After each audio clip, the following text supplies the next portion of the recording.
In 1 hour, the United Nations Security Council will hold an emergency meeting on Iran's attack on Israel. This emergency meeting has been requested by Israel.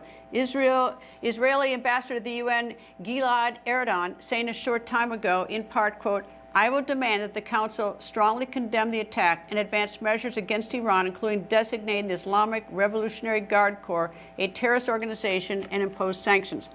Former U.S. Ambassador to the United Nations, former National Security Advisor John Bolton joins me. Good evening, sir. If you were President of the United States, how would you be handling this situation? I know that you've had strong views about this before, but I'm certain that you have strong views today. Right. Well, I think Biden is certainly mishandling it at this point. I mean, the long-term implications of what happened Saturday night are that Iran launched from its territory an attack directly on Israeli territory with ballistic and cruise missiles and drones. Now, thank goodness, only 1% of them got through. Not every day will be that good for Israel. And we know with confidence that there weren't any nuclear weapons in any of those devices that Iran launched. But the next time we can't be sure. And I think this is weighing on Bibi Netanyahu's mind. He's focused more on the Iranian nuclear weapons problem than any other Israeli or American leader, really. And while there are grave situations all around the Middle East, it is truly the Iranian nuclear program that poses the risk to Israel, a very small country, of what Ariel Sharon, one of Netanyahu's predecessors as prime minister, called a nuclear holocaust.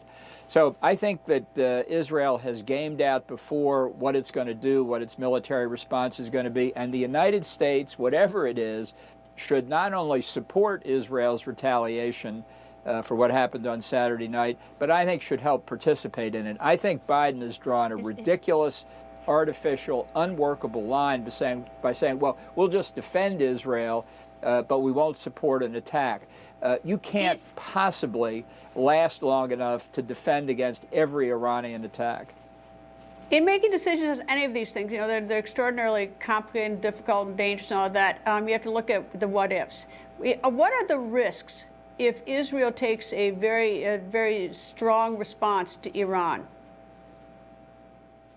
Sure, and I'll give you those risks, but of course you also have to weigh what are the risks if it does nothing or has a weak response. I think the biggest risk to Israel from a strong response doesn't necessarily come from Iran. I think it comes from Hezbollah, which has, by public accounts, well over 100,000 missiles. That's the kind of arsenal that, if unleashed, could overwhelm Israel's air defenses, even with United States help. So Israel has to make a calculation, I think, of what the main objective they want to achieve on the strike. I think they're planning now. Is it preemptively to take Hezbollah out of the game as much as that's possible? Or should they be clear this time that they don't view attacking Iran as a red line the way the Biden administration does? And they've got a whole range of targets they could look at. All right, let me ask you this. I mean, you say that Hezbollah has 100,000 missiles. Number one is where did they get it? That's an awful expensive arsenal to have, number one. And number two, if they've got 100,000 missiles, I was in northern Israel going through these tunnels that they have, and they're spending a lot of time building tunnels and digging tunnels and putting very sophisticated tunnels up for people to crawl into Israel from Lebanon. And why don't they just use their missiles if they've got this huge arsenal? Well, that's a possibility. I mean, it raises the question whether if Iran ordered Hezbollah to do it, they would. They got those missiles from Iran. And the stories of the Hezbollah tunnel networks, if some of them are accurate, make it a more elaborate system than what Hamas built in Gaza. Not really anything that the Israelis fully understood. So the Hezbollah connection to Iran is an important issue here, and Israel's got to make a judgment whether Hezbollah would proceed or whether they would say, we're not committing suicide for Iran if Iran won't even mount an effective attack against Israel, is too afraid to risk its own skin inside Iranian territory. But I think Israel has a moment here. It needs to take advantage of it. It needs to show to the Middle East and to the world that although the Iranian attack failed, they crossed an Israeli red line, and Israel is going to hit Iranian targets in Iran. All right, when I look at this area, it's like the thing that it always boils down to is someone's paying for this. Someone's paying for all these missiles, whether it's stuff coming out of Gaza or out of Lebanon. Someone is paying for it and paying for it big time because this stuff is. Is it impossible to cut off the money? Because I suspect that Iran's the big money, spreading the money around. But can't we get sanctions that really does strangle Iran so they can't do this?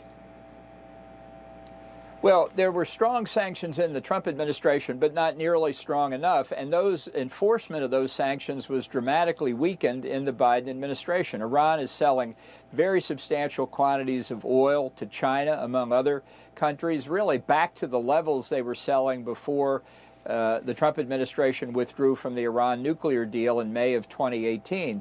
So one answer would be that the Biden administration ought to go back to strict enforcement of the sanctions. It ought to give up this delusion that they can get back into the Iran nuclear deal and actually expect Iran to comply with it, and really put the financial squeeze on Iran and anybody else, any other country in the region that's aiding any of these terrorist groups, all of which have been largely armed and equipped, trained, and financed by Iran. But Iran needs money. It gets it by selling oil primarily. It earns a little on the side selling drones to Russia.